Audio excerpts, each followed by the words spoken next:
今回は初日の出を日の出山で見てきました。なかなかたどり着くことができなかったので、その苦労もあってかとても感動しました。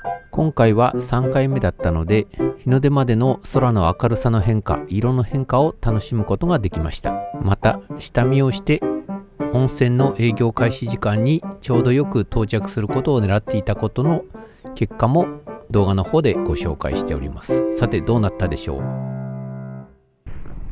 初日の出を見に日の出山に向かいます。出発前にナビタイムで検索をしてみたり、深夜運転の時刻表を見てみたりしたんですけれども、どうも三宅駅に4時頃に到着する3時20分立川発っていう電車をうまいこと乗るための経路検索ができませんでした。なので早めに千葉駅を出て、余裕を持って向かおうとしています。この早く出たことが最終的にはあだになってしまいました。ここで乗ってしまったのが0時14分発の中野駅です。中野まで行って、すぐ電車が来るだろうと思って早めに止まっている電車についつい乗ってしまいました。実はよく見ると時刻表の1時3分に千葉発三鷹行きという電車があったのを確認することができます。この三鷹行きっていうのは後で、千葉から乗っていけばよかったなっていう三鷹行きの各駅停車になります。中野駅に到着しました。三鷹駅まですぐ行けると思っていたんですけれども、次に来る電車は2時25分です。約50分ぐらい待つ形になります。あちこちふらふら駅を探索したんですけれども、ちょっと上の方に登って待つことにしました。実はこの三鷹駅行きなんですけれども、これ千葉駅が始発でした。なので千葉駅で50分ほど待ってから乗ればいいなと、ちょっとつくづく反省しています。しかし問題だったのはここではなかったです。問題は到着した電車です。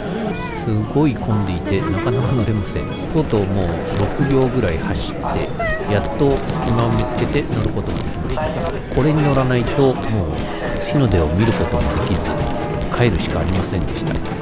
つくづくこれが千葉駅始発だったことを思うと、なぜ千葉駅で乗らなかったのかっていうのを悲しくなりました。なんとか乗ることができたんでよかったんですけども、たどり着くまでの一苦労の一つではあります。三鷹駅で立川駅に乗り換えます。ここはゆっくり進もうと思ったんですけれども、先ほどのことがあるので頑張って気合い入れて進んでいます。立ち席でしたが結構スペースを確保することができました。立川駅に着いたので、ここからは初日の出号に乗り換えます。やっぱりここ3時20分発なんですが、ちょうど今の三鷹駅で乗り換えるっていうのがナビタイムで検索結果として出てくれば、もうちょっと余裕を持っていけたかなと思っていました。ちょっとなんでですかね、ここをあえて表示しないっていう、設定をしてるのかなと、混みすぎるからだったのかなと思いました。三鷹駅に到着しました。三鷹駅も結構混んでますね。ではバス停の方に向かいます。深夜4時なのにすごいバス渋滞ですね。これもすごいいっぱいバスが来てるのですぐ乗れたんですけれども、電車着いたすぐあとはこのコミュニティところは結構人気があるという感じを受けました。さてバスが到着してケーブルカーに乗り換えます。このケーブルカーへ向かうところも坂道がきついですよね。スイカをタッチしてケーブルカーのホームに入ります。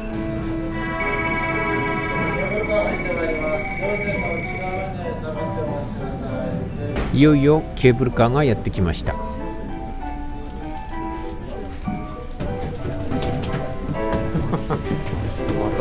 ケーブルカーは並んでいただけあって確保して座りました。ちょっと後ろ向きなのは残念ですね。ケーブルカーの上の方の駅に到着しました。それでは御嶽神社の参道を通って日の出山の方に向かっていきます。途中街並みの夜景がすごい綺麗に見えるスポットがありました。思わず写真を撮ってしまいました。さて御嶽神社の方に登るのではなくて日の出山に行く方の近道の方に進んでいきます。この道なかなか知られてる人がいないので、歩いてる人いませんでしたね。ちょっと脇道になります。その分真っ暗なのでヘッドライトを忘れていくとこの道を歩くのはかなり厳しいと思います。どんどん進んでいくと合流点ですね、御嶽神社の方からの合流点と合流いたします。はい、御嶽神社の方から来る人たちと合流するポイントに差し掛かりました。ここで左側に回っていくと日の出山の方に向かうことになります。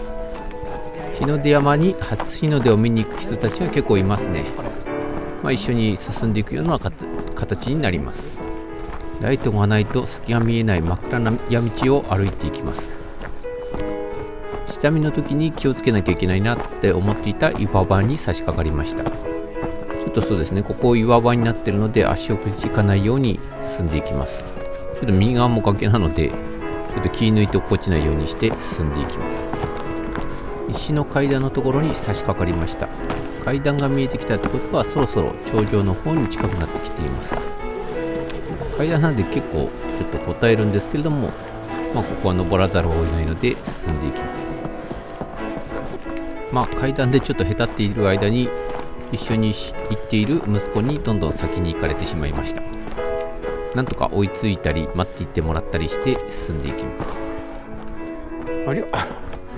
いよいよ日の出山の山頂に近づいてきました。明るいライトはあれはトイレのライトですかね。日の出山のとこにあるトイレの前にたどり着くことができました。いつもゆっくり歩いているのでちょっと今日は息子のペースで進んでいったのでかなり早く着いたような感じになっています。では山頂の方に向かって歩いていきます。山頂に到着しました。山頂の看板のちょっと後ろですね、そこのところにちょうど右側に崖になっていて人が立たれないような場所があるので、そこの端っこの方に場所を取って今回は日の出を見ようと思います。真っ暗なので街の明かりがすごい綺麗に見えます。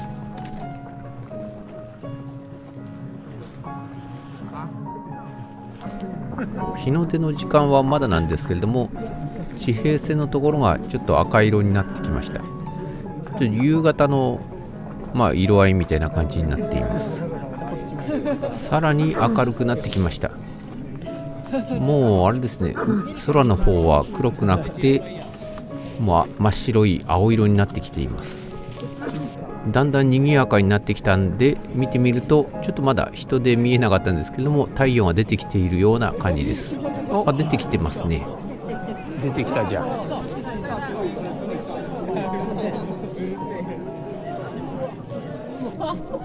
すっかり顔出しましたね。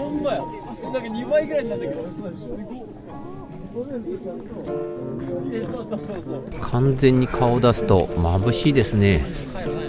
また今年もいいことがあるようにお願いしながら見ています。それでは下山していきます。もう早々に引き上げる人たちの中をかき分けながら温泉街がちょうど営業時間に到着するようなルートで進んでいきます。吉野梅郷っていう方に向かうから。さすがに日の出を待つ時間帯は寒い中ずっと立ってたんで体がかじかんでます。手がそろそろ下見の時にここは景色が良くなるんじゃないかというところに差し掛かりました。出てますね。太陽と朝霧の山々がすごい幻想的ですよね。フォトスポットですけど、ぜひ皆さんも見に来たらどうでしょう。尾根を進んでいきます。日向端の方に向かっていくので右側の方に進んでいきます。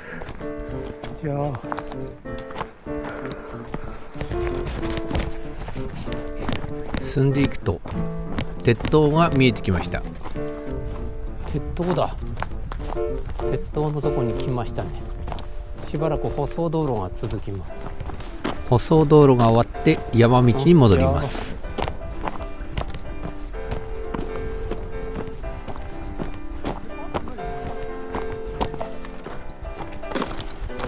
こんなところに歩道を作るのかっていうところですね。この崖崩れ止めのところにある歩道を進んで先に進みます。何やら工事をする場所があるらしくてここの部分が広くなってたので、ここで休憩を取ることにしました。ちょっと朝日の出を見てからずっと歩き詰めだったので、しばし休憩をしていきます。休憩を終えて日向和田駅の方に向かって歩いていきます。休憩して元気になってしまった息子に置いてかれて、追いつくのは大変な状態になり始めました。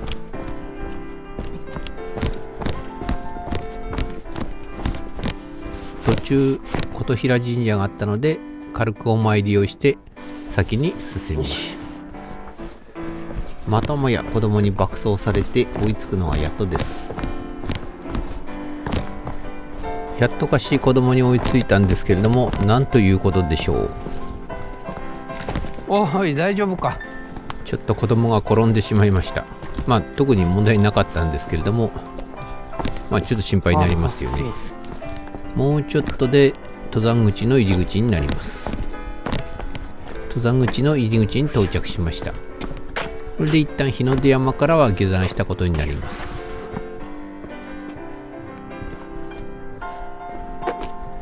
ここからはちょっと日向和田駅までしばらく歩くことになります。梅の季節にすごい綺麗だと思われる梅の公園を通り過ぎて進んでいきます。日向和田駅に到着しました。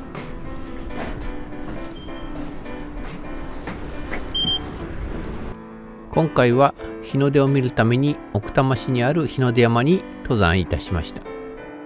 今回は深夜だったので、御嶽駅からバスに乗って御嶽ケーブルに乗って御嶽山に登りました。